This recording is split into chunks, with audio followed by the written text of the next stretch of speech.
Good afternoon, everyone. Thank you for joining us once again, and welcome to the second installment of the KevinMF Show. Thank you once again for joining us. The other day we spoke of the thwappum, and we talked about shell resonance on the snare drum. Shell resonance. You should be able to hit that puppy and let that thing ring for, what is it, 3 or 4 seconds, right? It's beautiful. It's a good thing. So when you do your cross stick, for example, a lot of people inadvertently are leaning on their head, which makes it kind of muffled. So what you want to do is just use your fingers and the back of your palm and really get some gonk in there when you do that. It's a nice bright wood block. Or turning your stick around. Sometimes I mark my sticks. This one I don't have that marked, but I would just suggest that.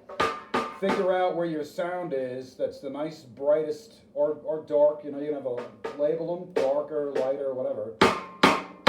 Listen to that. It's just like gonk, gonk.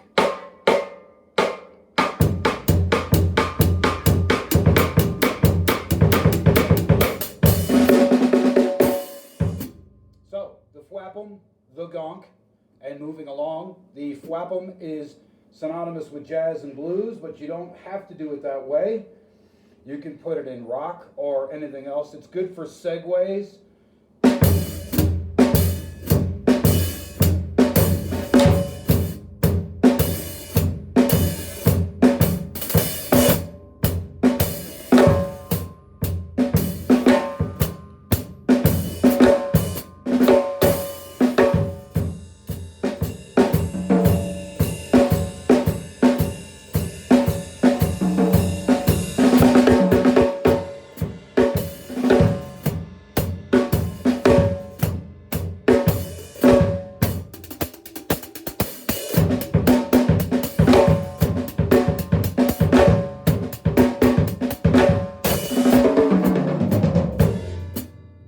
Ludwig drums. Have I told you that? This is a Ludwig Elements Evolution kit, black sparkle, 18 by 22 inch bass drum.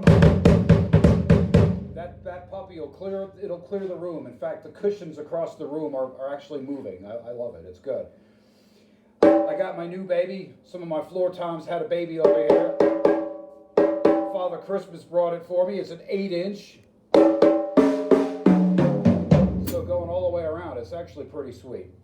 So I hope we're learning stuff. Once again, it's not about me, it's about what we do and what we talk about, and I love Ludwig drums. Have I mentioned that? The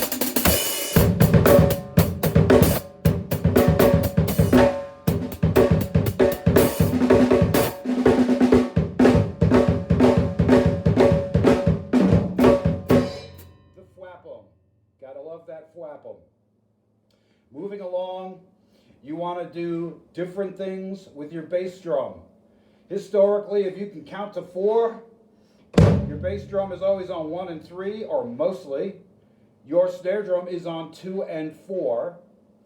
And your hi-hat or your cymbals or whatever is either 8th, 16th, whatever you can conjure up, like disco beats, for example, and funk and things like that, starting with your right and or left hand. Nice little 16th, right? So if you play towards the middle, when you open up especially, depending on your cymbals, you'll get less shick. It'll be a nice clean, clear, as opposed to trying to, you'll get a different sound, right?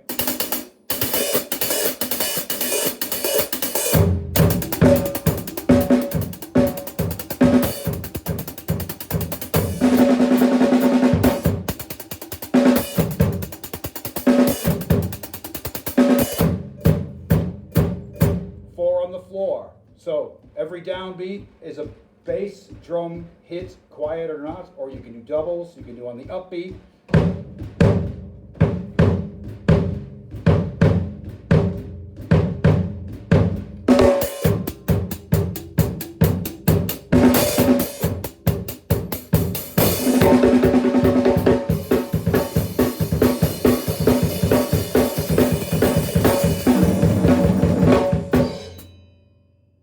If there's any questions or anything else you'd like to see on our shows, please feel free to leave comments or tell us how much we stink or not. Just remember, I love Ludwig drums, and I hope you do too. If you play any other kind of drums, that's all right too. I'm partial to other kind of drums. And by the way, I had a footnote, is that on episode 1, I was talking about the Gonks, and I made a slight clerical error, which I will correct now. The Superlight is a good drum. I hope to acquire one day, and there was a period where they had like 6 different sizes or some crazy thing. I was talking about the Acrolite. Acrolite is basically a superphonic without the chrome, and it's an Acrolite with Tube Lugs. And also those new Acros, there's a brass one and there's a copper one, and those things have pretty good gonk as well. So I hope that was enlightening and educational. Have a great day. God bless you, and peace be to you.